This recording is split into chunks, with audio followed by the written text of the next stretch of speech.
Sicily, summer of 1881. A 9-year-old boy emerges from the mouth of an underground tunnel with a basket of ore on his shoulders. He can't read. He's been making this trip for 4 years. The men who hired him call him Caruso. Outside, the midday sun turns the salt into white light. The boy sets down the basket. He coughs. He goes back down. That same summer, 800 kilometers to the north, a writer in debt is putting down the first chapters of a story about a rebellious puppet. The boy from the mine will never know the story is about him. You think you know Pinocchio?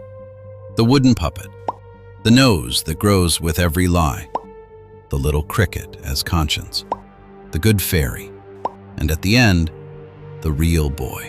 The story you were told is about honesty. But the original version is something else entirely. The most explicit manual for social control ever written for children. A set of operating instructions that has been working for 140 years so effectively that no one has questioned it, because it's too well disguised as a fairy tale. This is what you're going to discover today. The original author killed Pinocchio at the end of the first draft and never intended for him to come back. The character Disney turned into the story's conscience, that lovable cricket, is murdered by Pinocchio himself in chapter 4. And the darkest scene in the entire story, the island where boys turn into donkeys, is not a warning about vice, it's a record. In the original Pinocchio, joy is not a reward. Joy is the mechanism of punishment. The boys on Pleasure Island don't transform while they suffer. They transform while they laugh. Once you understand that, the story will never look innocent again. Let's begin. It's July of 1881. Carlo Collodi is 58 years old, in debt and writing for money. Picture him hunched over his desk in Florence, in a room where the summer turns the air into something barely breathable. Outside on the streets, Italy has only been Italy for 20 years. A unified nation after centuries of fragmented kingdoms, still trying to decide what it means to be a country. Collodi was part of that struggle. He fought in 2 wars of independence. He believed in the Risorgimento with the intensity of men who risked their lives for an idea. And when Italy finally emerged as a nation, it turned its back on the men who had made it possible. Collodi was left with nothing. No land, no political recognition, no future he had imagined for himself. He became a journalist, a translator, a writer for hire. He adapted Perrault's fairy tales into Italian for a flat fee, no royalties. He wrote satirical pieces no one remembered. And when the editor of the Giornale per i Bambini, Italy's first children's newspaper, asked him for something for the kids, Collodi sent the first 3 chapters of a story about a rebellious puppet without much investment in the project. He simply called it The Storia di un Burattino, the story of a puppet. The protagonist had no name until chapter 2, when old Geppetto christened him Pinocchio. And from the very first paragraph, Collodi made it perfectly clear that this was not a likable character. Pinocchio disobeys, lies, runs away, steals. And in chapter 4, he commits his first act of violence. He kills the cricket. The talking cricket, the character Disney would transform into Jiminy Cricket, into the conscience of the story, into the emotional heart of the entire film adaptation, appears in chapter 4 of the original text. He warns Pinocchio about the dangers of disobedience. He tells him that puppets who reject school and work come to a bad end. Pinocchio grabs a hammer and kills him in one blow. Collodi's text doesn't soften it. Con un salto gli aveva buttato sul capo il martello e l'aveva schiacciato. With one leap, he threw the hammer at his head and crushed him. The cricket dies. He doesn't faint, he doesn't flee, he dies. He returns later as a ghost, because death in this story doesn't release anyone from their moral obligations. but the point is devastating when you think it through completely. The character who embodies conscience in the most famous story ever told about having a conscience is murdered by the protagonist in chapter 4. The story's morality survives as a specter because the protagonist literally killed it. And if that's already disturbing enough, the original ending of the story takes it to a completely different level. Collodi never planned for Pinocchio to become a real boy. He never planned a redemption arc. The first 15 chapters, published between July and October of 1881, ended with Pinocchio hanging from a tree, dead. The text read, "Alla fine, le gambe gli si abbandonarono, e chiusi gli occhi, rimase lì ciondoloni." At the end, his legs gave out, and with his eyes closed, he hung there, swaying. The end. The story of Pinocchio ended with the puppet executed. The readers of the Giornale per I Bambini revolted. Letters arrived by the dozens. Italian children wanted to know what happened next. The editor demanded that Collodi continue, and Collodi, who needed the money, agreed. He brought Pinocchio back to life the way someone accepts a job they're not particularly interested in. The happy ending, the transformation into a real boy, the reward for becoming obedient, all of that was written under editorial pressure. It's not the author's artistic vision, it's the version the market bought. Collodi's original vision of what Pinocchio deserved was perfectly clear, the gallows. But there is one scene in the continued story that Collodi did write with intention, and it contains the darkest message in the entire tale. La Pleasure Island, called in the original Il Paese dei Balocchi, the land of toys, is the place where boys who refuse to study or work are taken. There are no schools, no books, no obligations. There are games, laughter, sweets, and endless fun. The boys who arrive on that island are happy, and while they are happy, while they laugh without stopping, their ears begin to grow. Collodi describes the transformation with a precision that leaves no room for symbolic interpretation. The boys on Pleasure Island turn into donkeys, physically, biologically, while they are still having fun. There is no moment of understanding. There is no awakening before the punishment. Joy and degradation happen at the same time. When Pinocchio looks at his friend Lampwick and tells him his ears are growing, Lampwick is still laughing. When he tries to touch his face, hooves are already coming in. And then comes what every summary of the story always leaves out. The boys transformed into donkeys are sold. The trafficker who runs the island, described in the text as a fat man with a round face and a permanent smile, loads them onto ships and distributes them.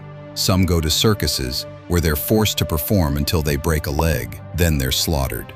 The story specifies what for. The hides of the donkeys who died in the circus are made into drums, musical instruments. Other donkeys go to the salt mines. In the Italy of 1881, the salt mines of the South were among the most lethal working environments in the country. Inspection records from the Ministero di Agricoltura, Industria e Commercio from that period document children between 6 and 12 years old working in the Sicilian salt flats under conditions that official reports described as incompatible with prolonged survival. Los Carusi, as they were called, carried baskets of ore from the underground galleries to the surface. Those who survived more than 3 years rarely reached adolescence with their lungs intact. When Collodi wrote that the boys of Pleasure Island ended up sold to the mines, his adult audience knew exactly which mines he was talking about. To understand why Pinocchio exists, you have to understand the problem Italy had in 1881. The census that year revealed that more than 60% of the Italian population was illiterate. In the South, the figure exceeded 80%. The new Italian nation urgently needed children to go to school, not out of altruism, but because a modern industrial economy required workers who could read instructions, understand contracts, and operate machinery with written specifications. The problem was that poor families needed their children to work. It wasn't negligence or a lack of love, it was survival arithmetic. A child in the mine or in the fields brought in income. A child in school brought expenses. The Italian government passed the Legge Copino in 1877, establishing mandatory primary education. But a law without enforcement is just paper. What was missing was a cultural reason for parents to send their children to school instead of sending them to work. Pinocchio was published in Italy's only children's newspaper, funded in part by interests tied to the National Modernization Project. The story told children, through images they couldn't forget, what happened if they avoided school and chose play instead. You turned into a beast of burden, literally. And if you were already a beast of burden, if you were already in the mines like the Carusi, the story told you that was what you deserved for not having obeyed in time. The story didn't criticize child labor. It naturalized it as a consequence of disobedience. Literary scholars of children's literature, including Antonio Faetti of the University of Bologna, have extensively documented how Pinocchio functioned as a tool for the Italian state's school enrollment campaigns during the 1880s and 1890s. It was not propaganda designed in a government meeting room. It was something more efficient. An artist who genuinely shared the values of the national project and translated them into images children couldn't shake from their memory. But the most disturbing element of the story is not the murdered cricket or the donkeys sold to the mines. It's the figure who is supposed to represent goodness, the blue-haired fairy, the blue fairy, Pinocchio's godmother, the surrogate maternal figure who guides his moral transformation, is introduced in Collodi's original text with these exact words: Una bambina coi capelli turchini e col viso bianco, come un'immagine di cera, con gli occhi chiusi e con le mani incrociate sul petto, sembrava morta. A girl with blue hair and a face as white as wax, her eyes closed and her hands crossed over her chest. She looked dead. She did not look asleep. She looked dead. The text uses the word morta, the most benevolent figure in the entire tale, the only female figure, the only possible source of maternal love in a universe where every other authority punishes, lectures, or exploits, is the corpse of a little girl. This is her first appearance in the story, not as a fairy, but as a girl, leaning out the window of a small house lost in the woods. Pinocchio arrives, fleeing the assassins, begs to be let in, and she appears. She tells him that everyone in that house is dead, herself included, and that she is waiting for the funeral procession that will come to carry her body away. Then she closes the window. In the version Collodi intended to publish as the ending, Pinocchio is caught by the assassins a few pages later and hanged from an oak tree. The original tale ended there, and here is what the story hides in plain sight. When Collodi resumed the narrative and the fairy returned as Pinocchio's godmother, she no longer came back as a mother. She came back as a supervisor. She rewards obedience. She punishes deviation. She keeps the ledger of his lies. The nose grows under her gaze. Her affection is strictly conditional. Behave, and I love you. Step out of line, and I abandon you. That is not maternal love. That is surveillance, wearing the face of tenderness. Consider it in its full structure. Moral conscience has been dead since chapter 4. Maternal love first appears as a corpse and returns as a system of control. The world of freedom, the land of toys, is a trap to sell children off as donkeys to the mines. The only world that functions in this tale is the world of absolute obedience. Pinocchio has nowhere to go, and that is the final trap. The reward he receives as the story closes, becoming a boy of flesh and blood, the version we know sells it to us as liberation, as the prize for having learned his lesson, but it isn't. The wooden Pinocchio was hungry, curious, disobedient. He asked questions. He ran away. He lied, yes, but he also wanted, demanded, lived. He was unbearable because he was someone. The boy of flesh and blood in the final chapter is a different boy, an obedient one who studies, works, and keeps quiet. Pinocchio is not transformed. Pinocchio is replaced. He becomes real in the exact moment he stops being himself. Because in this tale, to be loved and to be free are mutually exclusive, and the only figure who could have offered otherwise is dead. Every culture has its version of this story. Not the specific Pinocchio version, but the pattern. The child who prefers pleasure to work, who runs from his obligations, who trusts the wrong strangers. And in every version, without exception, the structure of punishment is identical. Pleasure turns against him. What looked like freedom turns out to be the trap. Folklore scholars like Jack Zipes of the University of Minnesota have argued that this pattern is one of the most persistent in the children's literature of industrial modernity because it resolves a problem that every industrial economy faced in the 19th century. How to make children internalize labor discipline without it appearing to be an external imposition. The answer was always the same. Build a story where the child who fails to discipline himself destroys himself. It's not a strict father who punishes you. It's not the state that punishes you. Your own desire to enjoy yourself punishes you. The nose that grows with lies is the element everyone remembers about Pinocchio. But it's not the heart of the story. The nose is an inconvenience.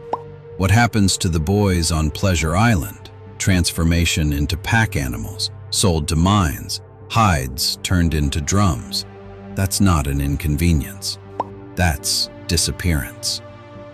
The story Collodi wanted to write ended with Pinocchio hanged. The story the market wanted ended with Pinocchio turned into a real boy. But in both versions, the message is the same. The rebellious puppet doesn't survive. Only the boy who learns to obey does. In one version, they hang him. In the other, he simply ceases to exist. Collodi died in 1890, 1 year before Pinocchio was published as a book. He didn't live to see what his story would become, or to see Disney drain it of everything that made it dangerous 60 years later. But perhaps he would have understood. He was a man who learned early that systems, empires, nations, publishing markets always end up demanding the ending they need, not the one you wrote. Sometimes they pay you to give it to them. Sometimes they just hang you and move on without you. Pinocchio is not a story about lying. It's a story about what happens to a boy who dares to enjoy himself when the world needs him to work. The nose was never the point. The donkey always was. This is the Grimm Vault. The next tale, the real story behind the most terrifying scene in Game of Thrones, and the black bull's head that announced a betrayal centuries before George R.R. Martin wrote The Red Wedding.